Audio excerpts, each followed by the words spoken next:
He hadn't touched a woman in 20 years. Then his new assistant fixed his tie, and everything he had built collapsed in 1 second. Before we begin, have you ever met someone who changed everything without even trying? Tell us in the comments. And don't forget to rate this story from 0 to 10 at the end. Enjoy the story, everyone. Monday morning at Smith Enterprises felt different. Not quieter, not slower, different. The hallways were full, but the whispers were louder than the footsteps. Heads turning, glances exchanged, the kind of energy that meant something was about to happen. Something always happened when someone new arrived. Had anyone warned her? No, nobody ever warned the new ones. Daniel Cross had one rule: not about meetings, not about deadlines, not about the dozens of policies that governed every floor of his building. One rule that had nothing to do with business. He didn't touch women. Not a handshake, not an accidental brush in a hallway, not even close enough for it to become a possibility. For 20 years that rule had held. For 20 years, nobody had dared to break it. Lily Harper didn't know any of this. It was her first day. She had one goal: survive it without embarrassing herself. Simple enough. Then the executive secretary appeared. "Mr. Cross needs a tie. Take one to him. Now." Lily walked to the cabinet, opened it. 50 ties stared back at her. What color does a man like that wear? She grabbed one, then another, then, in a moment of pure panic, grabbed them all. She walked toward the CEO's office, with both arms full of ties, and her heart going slightly faster than normal. She had no idea what was waiting on the other side of that door. Nobody ever did. Daniel picked the navy blue, started tying it. Lily watched for exactly 3 seconds. He was destroying it. Not slightly wrong. Not a minor adjustment needed. Completely, catastrophically wrong. Like a man who had either never learned or simply didn't care that the fabric was suffering. Her hands moved before her brain gave permission. "Wait, you're doing it wrong. Let me." Her fingers touched his neck.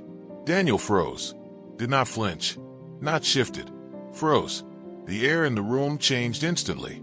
Like a temperature drop that had nothing to do with weather. Then he jumped back. Fast.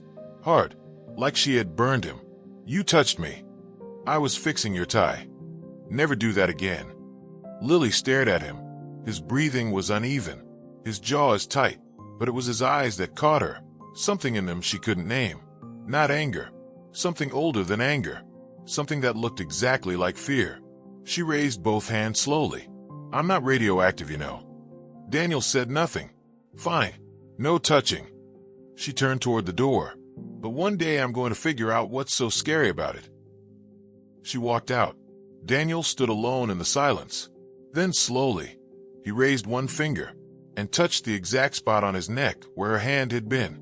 He stood there for a long time. The office had a name for it. The rule. 20 years. 0 exceptions. 0 attempts. 0 accidents. Until this morning. Jake Williams found Lily at her desk, staring at her computer screen, like it had personally offended her. "So you survived." "Barely." She turned to him. "What is wrong with that man?" Jake leaned against her desk, coffee in hand, with the expression of someone who had been waiting years to have this conversation. "No one touches Daniel. Ever. He could have warned me." "Nobody warns the new ones." Jake smiled. "It's more entertaining." Lily crossed her arms. "He nearly had a breakdown because I fixed his tie." "You didn't just fix his tie." Jake's eyes widened slightly. "You touched him." "Yes." "Lily." His voice dropped. "That hasn't happened in 20 years." She stared at him. "You're exaggerating." Jake shook his head slowly. He wasn't. Inside his office, Daniel stood at the glass wall, staring at the city. He had tested it, called her back, made her hand him a report directly, fingers brushing briefly. He felt it again. That same thing. That same completely impossible thing that had no business existing. It terrified him. Daniel Cross hadn't always been like this. 20 years ago, he was different. He believed in things. Real things. Love. Trust. The idea that someone could know everything about you and choose to stay anyway. Her name was Victoria Chase. Smart. Beautiful. Calculated in ways he was too young to recognize. He gave her everything. His time. His trust. the parts of himself he had never shown anyone. He thought she felt the same. He was wrong. One evening, without warning, he found out the truth. Victoria didn't love him. She loved what he represented. His money, his name, the doors his power could open.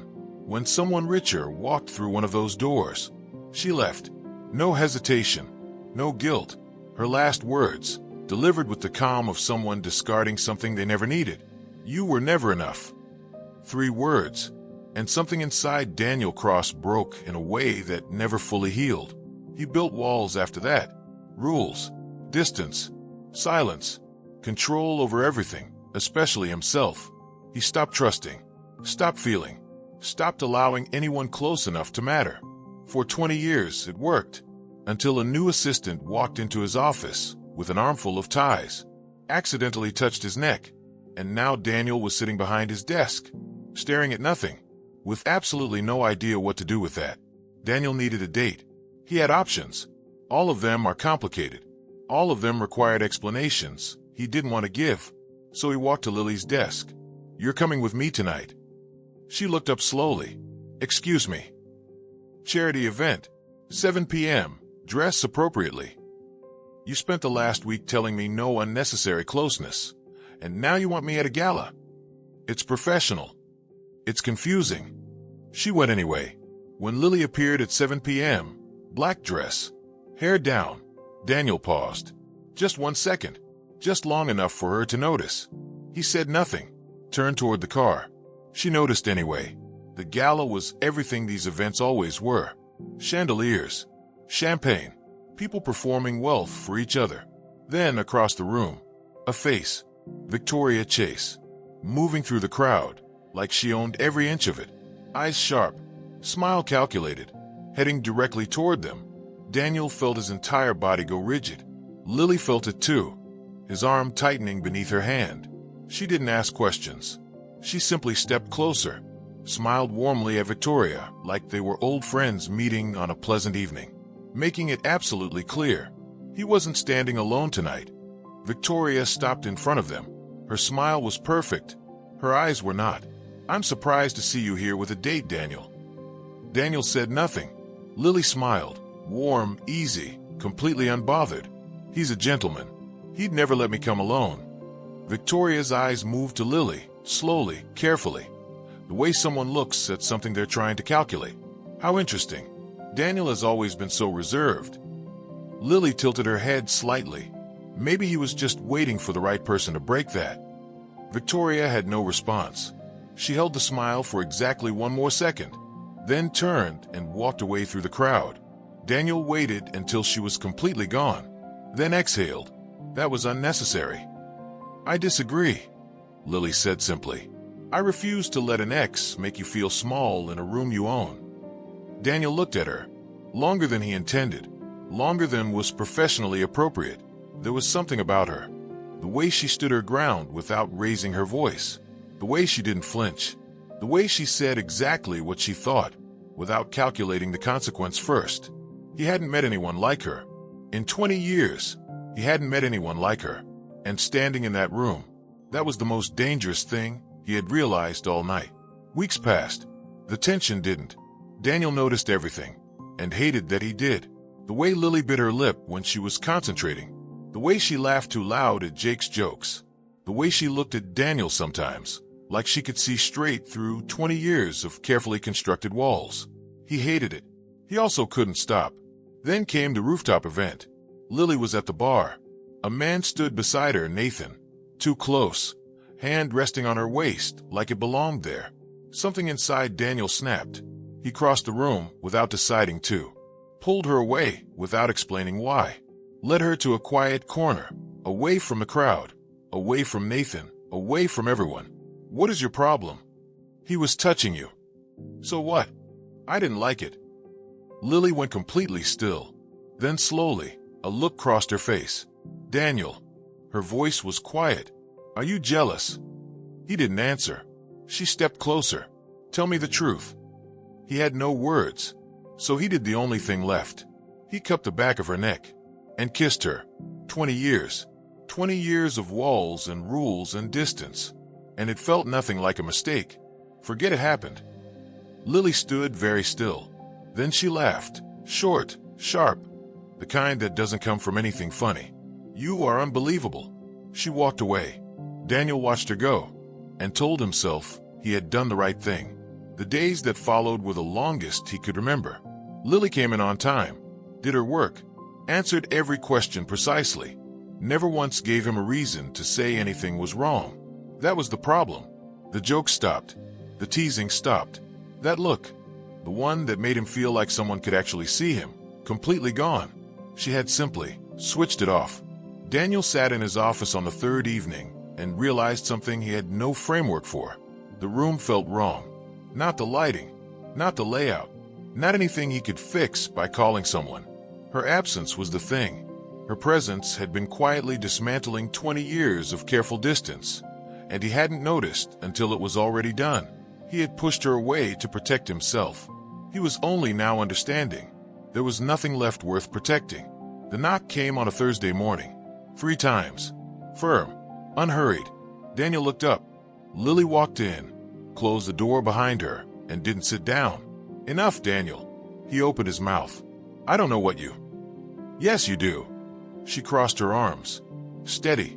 Completely done performing patience. You kiss me. You pull away. You push me out. Then you watch me from across the office like I'm a problem you're still trying to solve. Her voice didn't shake. I'm tired of being the experiment. Daniel said nothing. Do you want me, yes or no?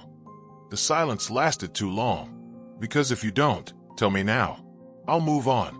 A beat. I'm good at that. Still nothing. Lily picked up her bag. Congratulations, she said quietly. You got exactly what you wanted. The door closed, and Daniel sat there, in the silence he had chosen, in the distance he had built, in the office that had felt like a prison long before she arrived, and understood, with complete clarity, this wasn't control. This was the worst mistake of his life, and she had meant every word. 2 days. That's all it took for Daniel to understand what losing her actually felt like. Not the idea of her. Not the disruption of her. Her. He couldn't sleep. Couldn't eat. Sat in his apartment Friday night, staring at a wall that had nothing interesting on it, and realized it never had. Then Jake called. She's moving on, Daniel. Just thought you should know. He hung up, grabbed his keys. The bar was loud. He found her anyway.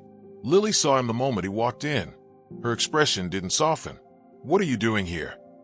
Daniel had no speech, no plan, no carefully constructed sentences. Just one true thing. I love you. She went completely still. I love you and I'm terrified of it. The last time I trusted someone, they took everything. His voice didn't waver. But running from you is worse than any of that. Lily looked at him for a long moment. Something moved behind her eyes. Then she picked up her bag. Prove it. And walked away. One chance. Just one. And Daniel finally understood. Some things are worth being afraid of. Monday morning arrived like any other. Emails. Coffee. Quiet conversations. The ordinary machinery of Smith Enterprises is running exactly as it always did. Then the murmurs started. Lily looked up from her desk. People were turning toward the lobby. Someone held up their phone. Jake appeared beside her, eyes wide. I think your boss has completely lost his mind. Daniel Cross walked through those doors. No suit, disheveled, barefoot, holding the largest bouquet of flowers anyone in that building had ever seen. He walked directly to her desk, stopped, knelt down. The entire office held its breath. Lily Harper. His voice was steady, but his eyes, no walls, no distance, no armor, just him, completely open for the first time in 20 years. I was an idiot. I ran from the only person who ever made me feel something real. He reached into his pocket, small velvet box. Will you marry me? And put up with the most stubborn man alive. Lily looked at him. This impossible, infuriating, unexpectedly human man. Yes. No hesitation. The office erupted, and Daniel Cross, for the first time in 20 years, smiled like he meant it. The wedding was small. No grand venue. No elaborate production. Just the people who mattered gathered in a quiet space that felt nothing like a boardroom and everything like a beginning. Lily wore white. Simple. Perfect. Daniel stood at the altar. This man who had spent 20 years making sure nobody got close enough to matter, and couldn't look anywhere else. Jake cried before the ceremony started. Nobody was surprised. When Lily finally reached him, Daniel leaned close and whispered, "You're not late." She laughed softly. First time for everything. The vows cost them both something. Every word chosen carefully. Every promise paid for by everything they had survived to reach this moment. When the officiant finally spoke those words, Daniel kissed her before the sentence was finished. The room laughed. Someone clapped. But Daniel barely heard any of it, because in that moment, with her hands in his, and every wall he had ever built lying somewhere behind him, he understood something he had spent 20 years running from. This was not weakness. This was the only thing that had ever made him strong. Daniel Cross hadn't touched a woman in 20 years. Then Lily Harper fixed his tie, and everything changed. So here's the question. Do you think some people come into our lives to break down the walls we spent years building? Drop your answer in the comments right now. Rate this story from 0 to 10. Subscribe and ring that bell, because next week another story is coming. And